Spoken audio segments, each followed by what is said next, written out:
Hello, I'm CJ Miller. I'm in Shreveport, Louisiana.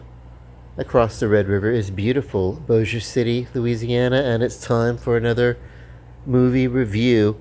This one is The Substance, featuring Demi Moore and Dennis Quaid. And I will tell you that this movie, uh, it's actually pretty good, better than I thought it would be. What I like about it is the style. It's very quick cut clips. It's very quick cut all the way through.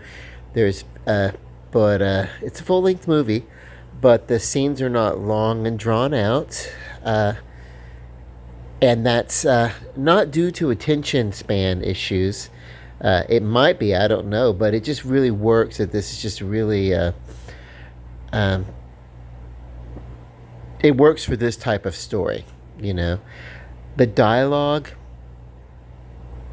it's minimal, and it's told almost entirely from the main character's point of view, and the main character is played by Demi Moore, and yeah, um, so it's almost a Jekyll and Hyde story, but if Jekyll and Hyde with David Cronenberg's version of The Fly from the 1980s, and for a twisted element, you would do, the movie from the 1990s, Meryl Streep and Goldie Hawn, that their venture in a movie with Bruce Willis in that one, is with who was in that one, and it would be Death Becomes Her. And it was so funny because we all know that Demi Moore used to be married to Bruce Willis, and if you've seen the opening three episodes on Hulu of a show called The Beauty, kind of similar to this one, you know. And Ashton Kutcher is featured in that one. So, although the plot's different, but there's some connective tissue. And then so this here we are, and this is yep, a twisted movie. This shot right here basically is a spoiler, but I already told you those movies, so you kind of know when I tell you about David Cronenberg's The Fly, and I tell you about you know, Death Becomes Her and everything. You know that it's going to be some body horror all the way through. And Jekyll and Hyde, you know, the body horror in cinema has been there almost from the very beginning, from the earliest art films. And what's that one where the person's slicing their eyeball with the razor in black and white? That those clips that kind of inspired, uh, they inspired The Ring, you know, the cinematography of it, just throwing things in the most obscure, uh, surrealistic, abstract, shocking things in your face, uh, and it kind of inspired The Ring.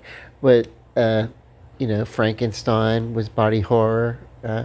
1933's Frankenstein, uh, or whatever. What else? The Fly, the original Fly, was body horror. The black and white. The guy's got like the head of a fly and the arm of a fly, or whatever. So, yeah. Okay, to the rating. This gets um, a, a my new rating for home subscriptions services, and this is really this wasn't available in the theater. I could only see it here. I didn't see it around here. So, um, but the rating I give is, what I would pay to see it. And this is not something I really would have been drawn to the movie theater to see. So I cannot give it uh, a, an S for standard theater or anything like that, because I just I don't think I would have seen it and everything. And I'm going to recommend a PS rating on this, which is a premium subscription. So, like, and the reason why is because I'm watching it on HBO Max, which is a premium subscription, and that's about the level that it's worth. I don't think I would need to buy a copy of it and keep it in my home collection or anything like that. But it's interesting enough. But it's you don't really get invested into the character. Um, the subtext of these movies, they always play they're on a centralized fear, with the exception of The Fly, and that was a scientific invention. So the subtext there was progress leading itself to the body horror, and then the human decay. Uh, the subtext and human decay, of course, is getting older, getting sicker, dealing with maybe even some progressive cancer or something that didn't wasn't part of the original The Fly from the 1950s with Vincent Price, but in the David Cronenberg era of The Fly, there was a decrepitation, decrepitude that happened right before our eyes while watching that. And the real horror uh, was not from Brundle Fly or whatever. It was from Gina Davis watching it happen. So, but this and because you have to compare these movies because this borrows so much from those uh, aesthetics. It's really kind of this is like a horror version of um, Death Becomes Her, even to the point of being in it with another character, being in the thick of things with another character. Because I'm going to spoil it for you right now, and I feel like it's been out long enough that I can spoil it, and I'm not spoiling a freshly released movie. Enough people who really wanted to see this movie without spoilers would have already done it. Okay, she's an actress, and this is her star on the Walk of Fame, and she's had her moment of glory, her Oscar win, and everything. And she's past her prime, and she's leading an aerobics class, kind of like what Jane Fonda did, actually in her prime, still in her physical prime. But she's doing that. This is a movie star, so that element of it I think was kind of borrowed from the Jane Fonda narrative. But she's leading an aerobics class on TV, and Dennis Quaid is the producer, and in Quick Cuts, she's fired and she's replaced. And he's being pretty sycophantic about it, and he's like, blah blah blah. But so she has this moment of she's getting older, and somebody at a doctor, where in a doctor's office, a nurse or whatever slips her a contact, and it's like it changed my life, and so it's an injection through a mysterious means that she acquires this injection, and she has to maintain constantly.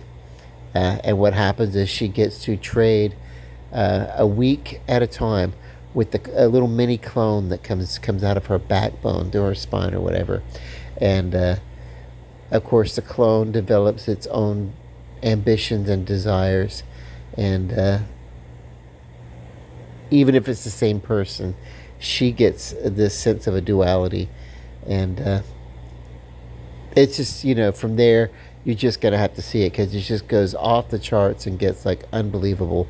Another movie that this reminds me of is a movie called Society, which came out in the 19. I think that may have been a David Cronenberg movie too. I'm not sure. I don't know, but basically, the very end of the scene, the shunting. This has a lot to do with it. This also has a little bit of a big final finale.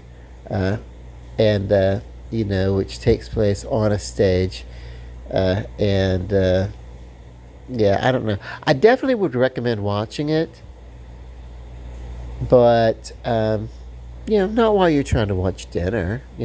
It's really towards the end. It's really kind of it's body horror, and body horror really is not about, oh my god, it's horrifying. It's more of a, ooh, it's gross. You know, body horror is a gross out fest. You know, and this one does it, and I'm like, damn, Demi Moore, really, this really okay? You would let them do this to you? Because she's always been kind of a glamour cat, but not in this one. You know, I don't know if she's gonna win any awards. I don't think it's. No, I don't. I don't know if it's. There's no award worthy performances in here. Uh, Maybe like some genre awards, like sci-fi horror awards or something like that. You know, for effects or something like that. But I imagine a lot of it was a lot of it's practical effects that I think that they've done. So that's kind of cool. I love when they do some practical effects versus visual effects, but I think there's a combination of that works on here on a lot of levels. It's an interesting movie. It's one of those movies that you'll watch it and then you'll almost feel ashamed of yourself for watching it because it's so low in intellect. It's you know, it's just all the things, you know. It's going to be one of those non-pleasurable guilty things, you know.